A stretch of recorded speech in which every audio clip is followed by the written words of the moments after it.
ஆலம் இலை மேலிருந்து ஆடுகின்ற தென்றலை போல் நூலிடையில் தேனெடுத்து 100 கதை நான் சொல்லவா?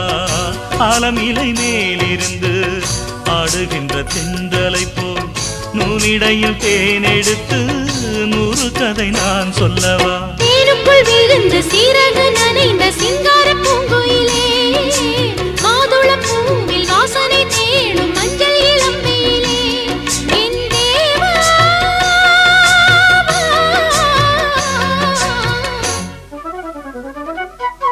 சின்ன பொண்ணுதான் வெக்கப்படுது அம்மா அம்மாடி, அது என்ன நினைச்சு கண்ணம் சேவக்குது சும்மா சும்மாடி. சாமத்து காத்தும் அடிச்சது, சாமந்தி பூவும் வெடிச்சது, ஆனந்த வாசம் மணக்குது, ஆசையில் மனசு கணக்குது.